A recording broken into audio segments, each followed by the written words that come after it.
It's 2017 and Chris is finally getting some recognition with his brand, Lord knows. One day when he's in the office, he gets a package from the postman. He looks and then he sees that the package says 8th Wonder, some weird city, but it's in Pennsylvania. Chris didn't know what this was, but he assumed it was a brand. As Chris opens up the package, he sees that it's a bunch of goodies in there, from lanyards, t-shirts, hoodies, all types of good stuff. So then Chris goes on the internet and then looks up the brand himself. As he's looking up the brand, he sees that they put out some pretty cool stuff. He sees that they're a pretty dope brand that has some tremendous upside potential. As he checks his Instagram messages right after that, he sees that the owner of the brand tried to DM him several times. Chris immediately responded back to him and said, "Hey bro, I got the package. You got some dope shit. Keep working." The owner of 8th Wonder immediately responded back to him and said, "Hey bro, I'm a huge fan of what you have going on with your brand, Lord knows. Hopefully one day I can be as big as you." Chris told him, "Go be bigger." After chatting it up months over months with the owner, they became actual good friends. That became Chris's little brother. He would always call Chris and ask Chris for advice on what to do and what not to do and what mistakes Chris did running a brand. Chris would tell him all the time on the things that he did and what he wished he did better and more. The 8th Wonder owner took all that information and was writing it down and applying it all to his brand. But 1 month changed everything forever. It was December 2019. The owner of 8th Wonder sent Chris out a text message and said, "Hey bro, are you available to talk?" As they got on the phone, the owner of 8th Wonder was telling him about all of his plans for 2020. Chris wanted to see his tech packs and everything he had coming. He was already months ahead with his brand and all. Chris told him these exact words: "2020 is going to be your first year you see 6 figures with your brand." 8th Wonder said, "Bro, that would be a dream come true." Chris said that dream is going to come true. Chris asked him what his current numbers were that he was doing a month. 8th Wonder told him he was only seeing $2,000 a month with his brand. Chris told him in response to that he would 20x that revenue by the end of this year on a month-to-month basis. 8th Wonder wasn't even thinking that big to even fathom that. As Chris was looking at his brand, Chris advised 8th Wonder to go on TikTok. 8th Wonder said, "Why should I do that?" He said that there's nobody in the market and you can become the Hypebeast brand on TikTok. He said, "I'll check it out and let you know how it goes for me." As months and months went by, Chris is looking at 8th Wonder. Their IG was growing rapidly, thousands of followers a day, 3,000, 6,000, 9,000, 12,000, 20,000, 23,000. The numbers just kept climbing and climbing and climbing. Chris finally hits him up a few months in the pandemic and said, "How everything going with your brand?" He said, "Bro, we're doing 6-figure months." I couldn't even believe it myself. Now I'm calling him, asking him for all the advice on what he did to get his brand to such a level in such a quick time. And that is what we're going to talk about in today's video. Shout out to my boy Saul. He's a good kid. Everybody go check out his brand. It's called 8th Wonder. And I'm going to break down exactly how sitting on this couch and right here,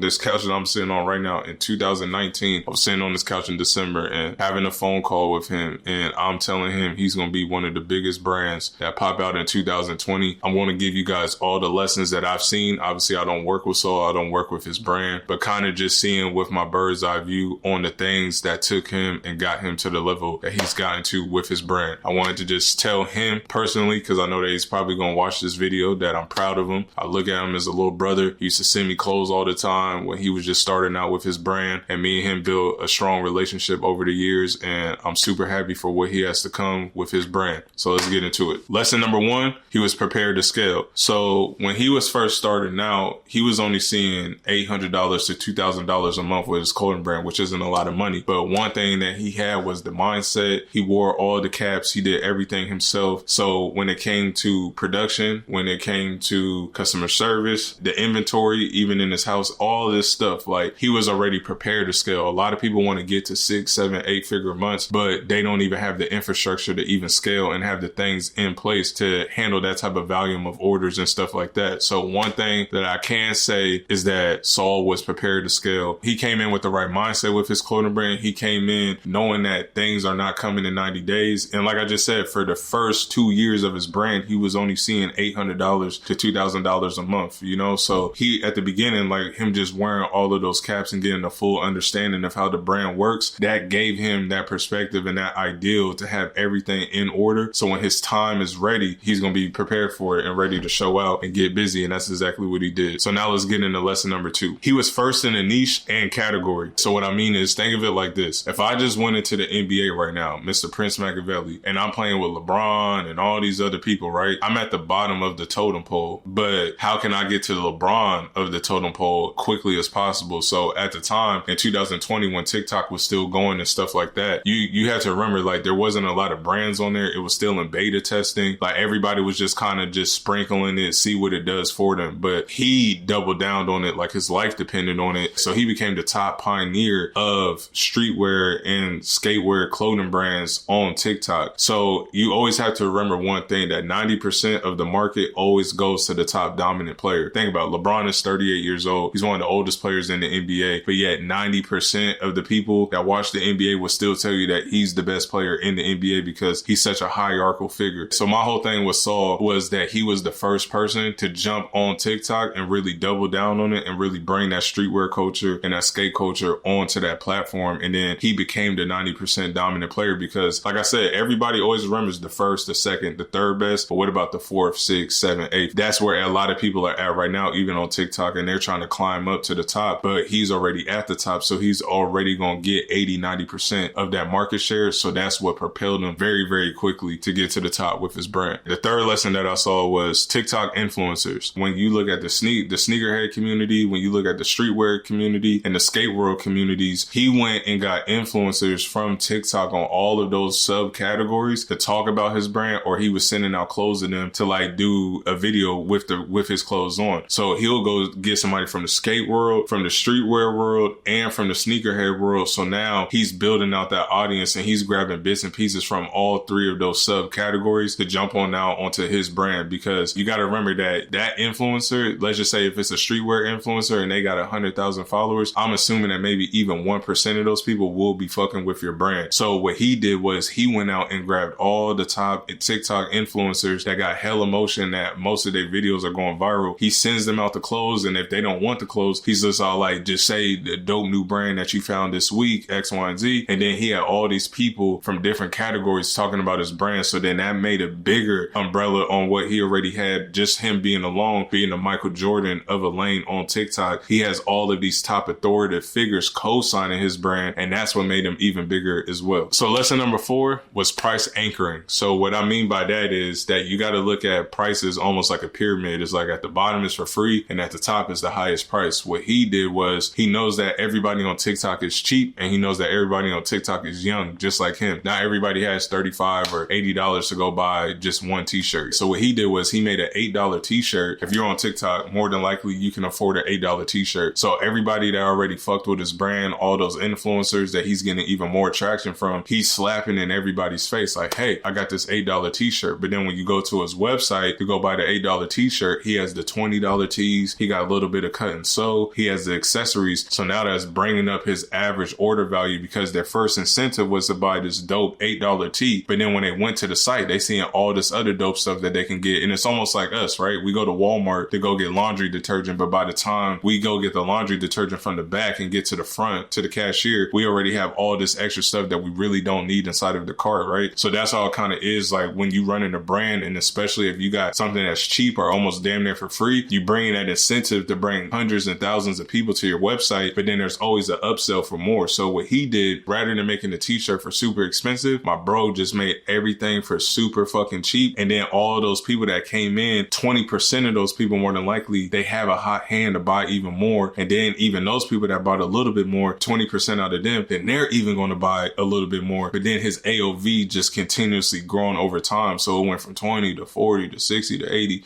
And now I can only assume where it's at right now. But that's one thing that I saw him do early on. He knew that TikTok was cheap, and he knew that the only way people would buy is if he made something super cheap. So to get all of those gains to Instagram and to his website and stuff, he just made that $8 t-shirt because it's a no-brainer buy, especially if you're already talking to the right audience like he was. So the fifth thing that I learned from Saul over there at Eighth Wonder was scalable funnels. And what I mean by that is everything is a funnel from somebody going to your site at checkout. It's like there's a sequence that they go through to get to the checkout, but they started at the beginning of your store. So what he did on a marketing sense was he had all of these people in TikTok. He's gaining all of these followers on TikTok, but then he incentivized them to come over to Instagram. But now Instagram is in his favor because Instagram is seeing all this offshore traffic that's coming over to his IG page, right? So now when he turns on the boost post, or when he even runs another post organically, he's already going to end up on the explore page because all he did was trick the algorithm. You got to think about how the algorithm really works. So let's just say this video, I put it out, and let's just say I put it on my Discord and I add everybody and everybody comes to this video. YouTube is going to pump it out more because so much offshore traffic has came onto their platform to watch my videos. So YouTube is going to favor my video more, but it's the same even with Instagram and with TikTok. So you got to think, when he brought everybody from TikTok over to his IG, and it's not like he DM'd everybody or nothing. All he just said was follow my Instagram, follow the Instagram, get us to 50K on Instagram. All these free people is coming over to his Instagram. So as soon as he does another post, he's ending up on the Explore page, and then he takes that Explore page photo or video, and then all he does is put some marketing dollars behind it, and then even run the boost post. So now it's hitting even more people. And you have to remember, the more likes and the more followers you have, it's so much more easier for the algorithm to go find a duplicated version of that person, and it makes it a whole lot easier. So he go put in $100, he might go gain an extra 1,000+ followers, right? Or even 500 followers just off of that one post. You know what I mean? But people don't realize, it's like, if you're talking to the right audience, and if you just gained 1,000 new followers on Instagram, do the math on that. 3% of 1,000, what is that, 30? So then that's 30 new orders that you just got. But let's just say now your average order value is even $60, or let's just say it's even $100. Now you just damn near 2 to 3x your whole entire ad spend to get those people to buy into your brand in the first place. So it's a win-win situation. That's exactly what he did. He just ran up the TikTok like it was nobody's business and just shifted all those people over to the Instagram. And then once he started putting marketing dollars on the Instagram, it made it a whole lot easier for his page to blow up on Instagram. So now he's killing 2 birds with 1 stone. So that leads me into the 6th lesson that I learned, and that was omnipresence. And what I mean by that is, like I always told you guys never want to go wide on a bunch of channels and you guys only build trailer parks. You guys want to double down on 1 or 2 platforms like your life depends on it, and then scale that up. And that's exactly what he did. So when it comes to TikTok, when it comes to Instagram, he is the king of that, right? When it comes to like his lane with like skate culture and stuff like that. But this is where he won at too, with the omnipresence. When it comes to the emails, when it comes to the SMS, when it comes to communicating with everybody from going to your website to your IG, all of that, he automated all of that on the front end and on the back end. Not only that, what he did was he made a Discord for his own clothing brand. So now he's saving even more dollars when it comes to even marketing spend, because let's just say you go get 10,000 people inside your Discord group, and then all you just hit is add everyone, and then just be like, new products are now available for a limited time. You got to think, bro, let's just say even 30% of those people click as soon as you got new products, because they're obviously following the Discord because they fuck with your brand. So now let's just say you even get 30% of those people to go over to your website, bro, that's 3,000 traffic visitors that you just got totally for free. So now, because you got to think with SMS and with emails, those cost money for you to send out emails, right? You got to pay a monthly retainer for the emails. And then even for the SMS, you're spending dollars on sending out huge campaigns. And then you obviously got organic and everything like that. But what I saw him do was, when it came to Snapchat, when it came to TikTok, when it came to Instagram, when it came to the back end of Discord group for his own community, and when it even came to emails and SMS, he has all sequences, everything built out. So if I just put in my email right now to his website, he's putting me through a whole bunch of sequences,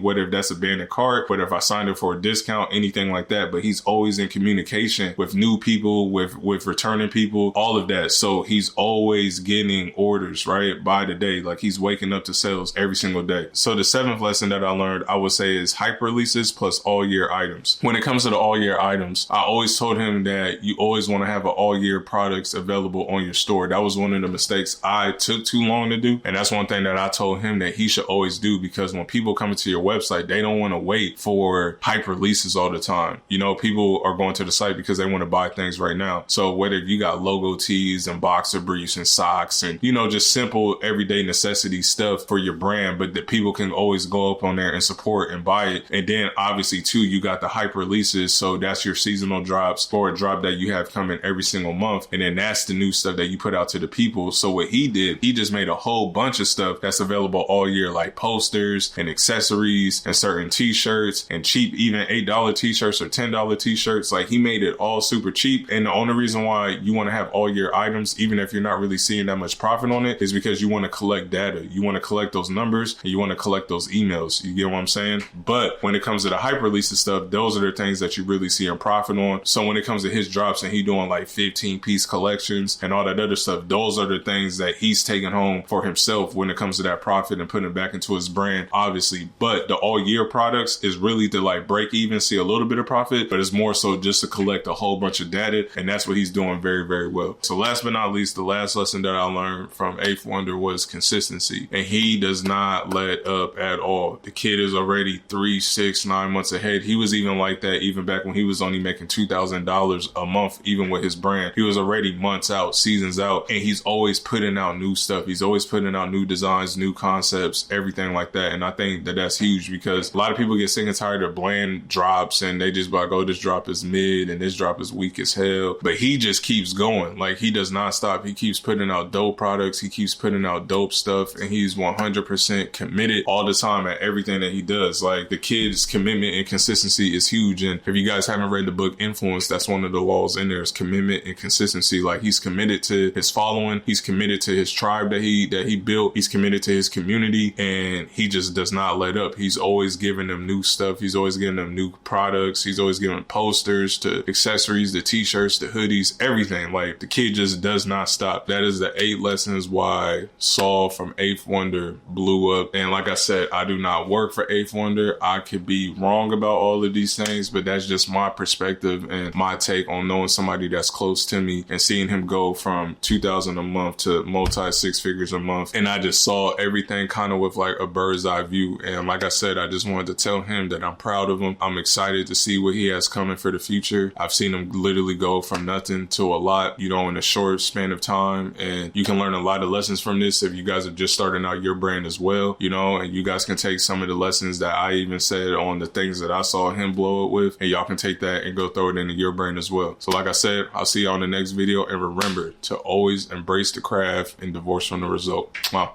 I'm out.